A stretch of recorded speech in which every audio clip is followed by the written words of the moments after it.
අලුතෙන්ම ඕපන් කරගත්ත Word document එකක් තියෙන්නේ. මේකේ අපි දැන් මේ document එක on කරගත්තයින් පස්සේ මුලින්ම බලන්න font එක වැටලා තියෙන්නේ Calibri වලට 11යි තියෙන්නේ. ඒතකොට අපි සාමාන්‍යයෙන් print එකක් ගත්තම 11 කියන්නේ ටිකක් පොඩි. default 11 ආවට අපි font එක අනිවාර්යයෙන්ම 12 කරගන්න ඕන.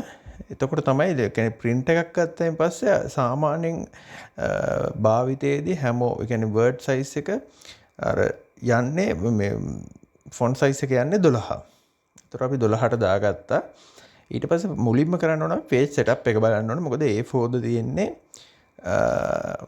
letter ද තියෙන්නේ කිය සමහරි කියන්නේ word open කරනකොට තියෙන්නේ letter size එක.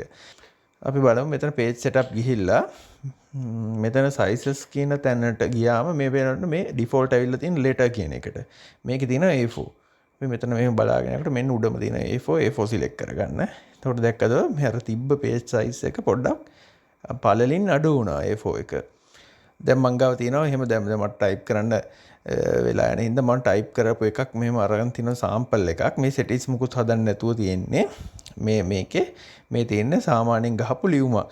දැන් මේ ලියුම මෙහෙම බැලුවම මේ ගොඩාක් ගිහිල් තියෙන එක එක settings control button එකයි A press කරාම මුළු document එකම select වෙනවා.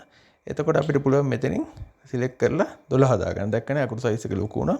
මේ තියෙන්නේ එහෙම අර මේ මෙන්න මේ වගේ මේ අපි ඉස්සෙල්ලා හිතා කරපු තැන මේ 12 දාන එකේ මෙන්න මෙහෙම ගහපු මෙන්න මේ වගේ ගහගෙන යනවා. මේ අපි හිතමු ලියුම කියලා.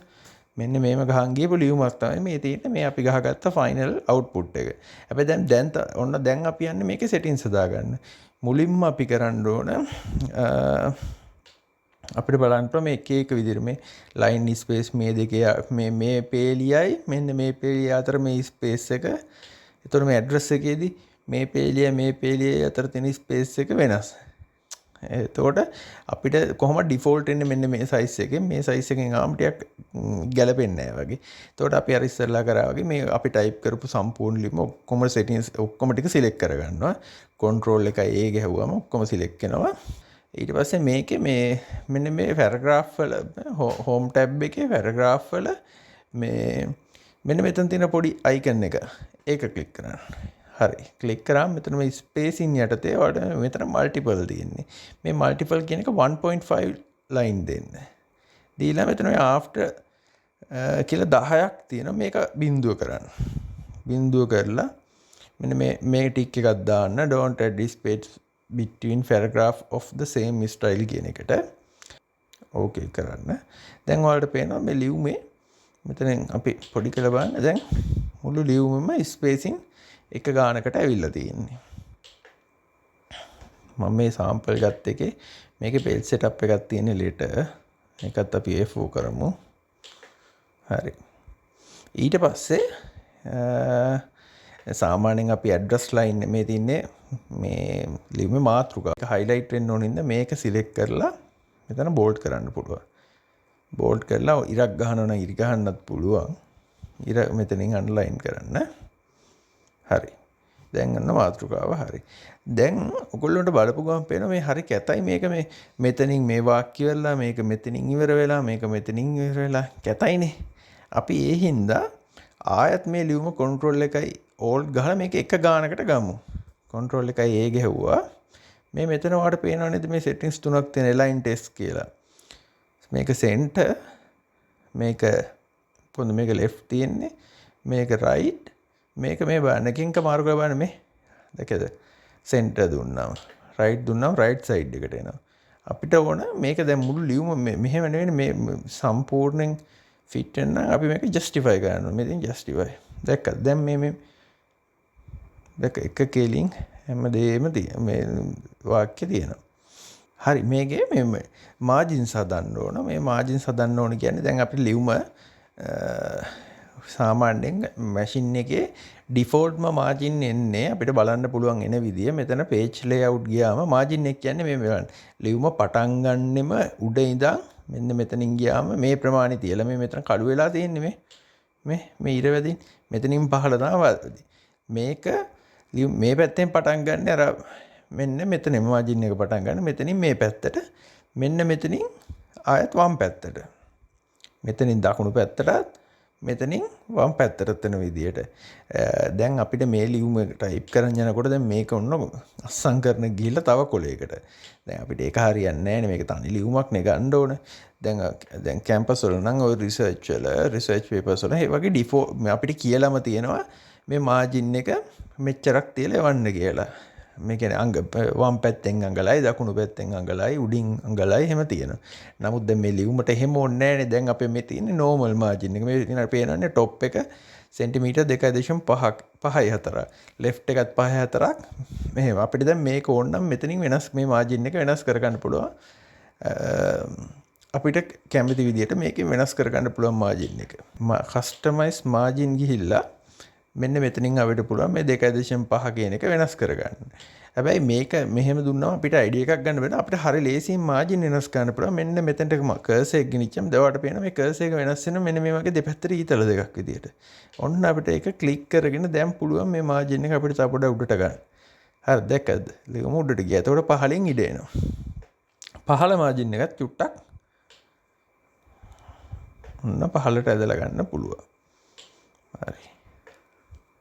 මේ පැත්තෙනුත් අපිට ඕන මෙන්න මේ අගේ ගන්න පුළුවන්. ඒතකොට ලියුම තව පොඩ්ඩක් එහා කොනට වෙනකන් ඇදෙනවා.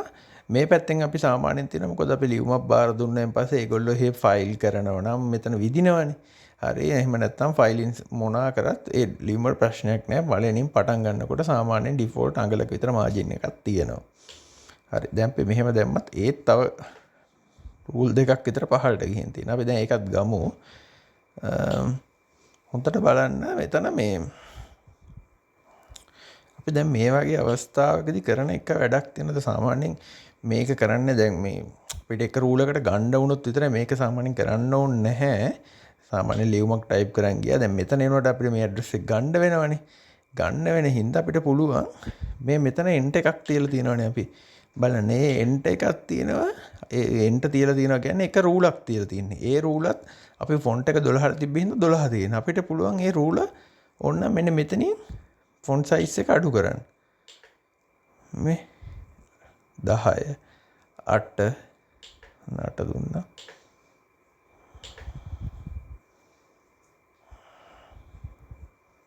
මෙතනත් තියෙනවා. අපිට පුළුවන් මෙතනත් අඩු කරන්න. දැක්කද අඩු වෙනවා. මෙතනත් පුළුවන් අපිට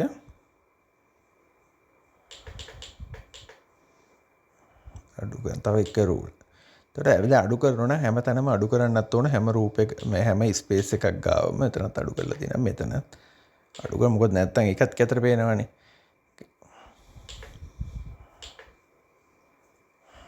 මෙතන